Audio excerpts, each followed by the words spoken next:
홍천 전투는 국군 6사단 2연대가 북한군 2군단 예하의 12보병사단의 공격을 받고 홍천 동북지구와 현리 지역에서 벌어진 방어 전투를 말합니다. 북한군 2군단은 춘천과 홍천으로 남하하여 수원 방향으로 우회에 들어가 후퇴하는 국군의 퇴로를 차단하는 임무를 맡고 있었습니다. 북한군 12사단은 이 군단의 주력 부대로 인제와 홍천 축선으로 진격하도록 되어 있었습니다. 이 부대는 중공군의 조선족 부대를 모체로 하고 있으며 1950년 3월 중국 정주에서 북한으로 들어와 약 1만 2천 명의 병력으로 재편성되었으며 제12사단으로 개칭되었습니다. 12사단의 작전 개념은 예하 32연대를 주공으로 하여 30연대와 함께 병진 공격을 실시하고 국군의 방어선이 돌파되면 고속기동 부대로 편성된 603 모터사이클 연대가 전쟁 2일차에 홍천으로 투입되어 수원으로 향하도록 계획되어 있었습니다. 국군은 총 8개의 사단 중 4개의 사단이 38선에 배치되어 있었으며 따라서 6사단의 방어지역은 90km에 달했습니다. 6사단은 예하 7연대가 춘천지역, 2연대가 홍천지역을 방어하고 예비대인 19연대는 원주에 주둔합니다. 춘천의 7연대가 약 1년 전에 미리 배치되어 각종 진지공사와 방어 준비를 실시할 수 있었던 반면 2,700명으로 구성된 2연대는 전쟁 5일 전인 6월 20일에 홍천으로 이동했기 때문에 지형 파악도 제대로 하지 못했습니다. 2연대장 한병선 대령은 우선 긴급히 진지 보수 작업을 실시했으며 정찰대를 보내 적진을 확인하도록 했습니다. 그 결과 38선 부근에서 적 차량의 이동이 증가하고 있으며 공격을 개시하려는 징후가 곳곳에서 포착되어 전선의 상황이 위중하다고 판단합니다.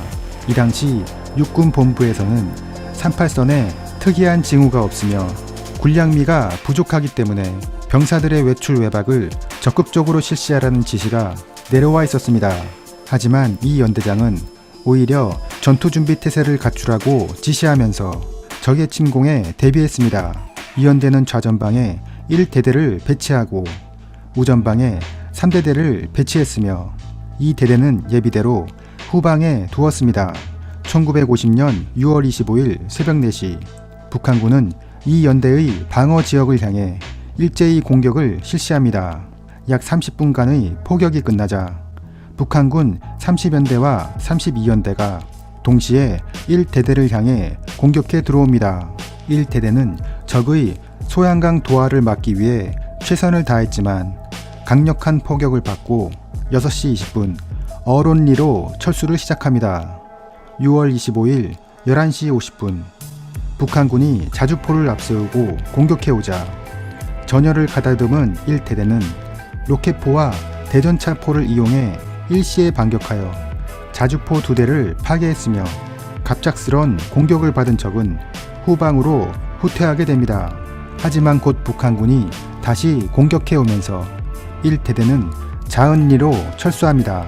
연대장은 상황이 점점 악화되어 가자 참호와 교통호가 마련되어 있어 방어가 유리한 주진지로 후퇴하기로 하고 병력을 집중 운영하기 위해 2대대와 3대대도 자은리로 직결시킵니다. 다음 날인 6월 26일 6시 연대는 총 반격을 실시합니다. 2대대와 1대대는 전방의 어론리에 있는 고지를 점령하기 위해 진격을 시작했고 곧 남하하던 북한군과 조우하게 되면서 큰 전투가 벌어집니다. 양측은 밀고 밀리는 과정을 반복하면서 격렬한 전투를 진행하였으나 적의 강력한 화력에 이 연대장은 결국 부대를 한계리로 철수시킵니다. 이 연대가 철수한 한계리는 연대 병력을 수용할 수 있는 넓은 장소이고 길이 좁으면서 S자 굴곡이 많기 때문에 적이 자주포를 격파하기에 적합한 장소였습니다. 그리고 다음 날인 6월 27일 07시에는 춘천 방어에 투입되었던 6사단 19연대와 포병대대가 지원을 오게 되면서 이 연대의 전력은 한층 강화됩니다. 6월 28일 5시 30분 이 연대는 대대적인 반격을 개시합니다. 각 대대는 포병의 화력 지원을 받으며 고지를 점령하기 위해 전진했습니다. 이 시각 북한군 30연대와 32연대도 총 공격을 시작합니다. 전쟁이 개시된 지 3일이 지나도록 홍천이 확보되지 않자 다급해진 북한 지도부는 12사단을 독촉합니다. 12사단은 6사단 2연대의 반격으로 상당한 타격을 입었음에도 불구하고 병력을 계속 남하시켰습니다. 6월 28일 9시 20분 19연대장 민병건 중령은 적의 자주포를 파괴할 11명의 특공대를 편성합니다.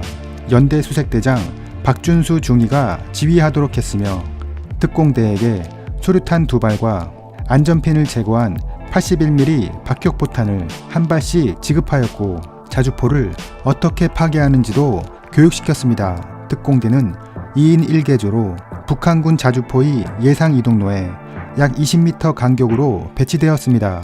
그곳은 특공대가 은폐할 만한 장소가 없었기 때문에 완전히 노출된 상태로 시체를 가장하여 누워 있었습니다.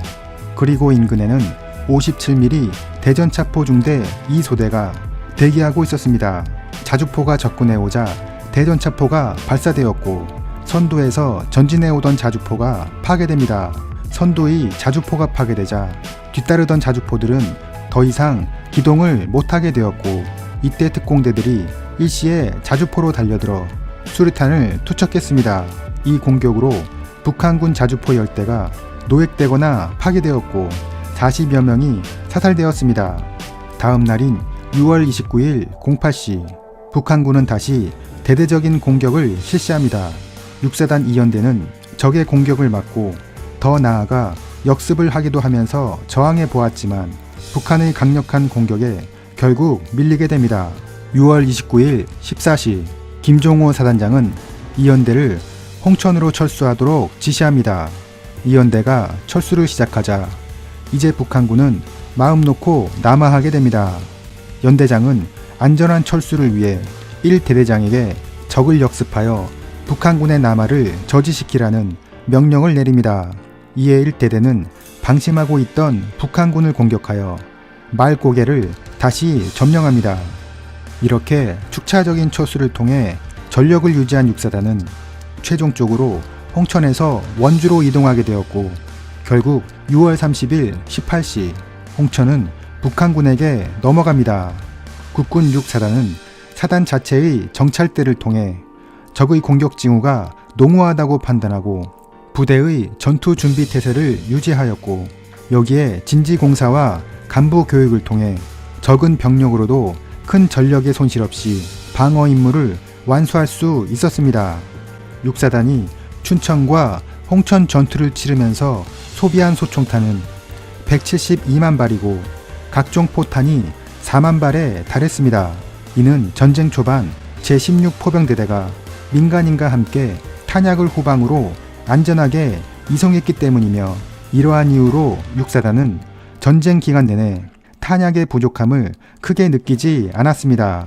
북한의 이 군단은 6사단의 저항으로 6,700명의 사상자가 발생했으며 자주포 18대를 포함해 각종 장비들이 파괴되었습니다.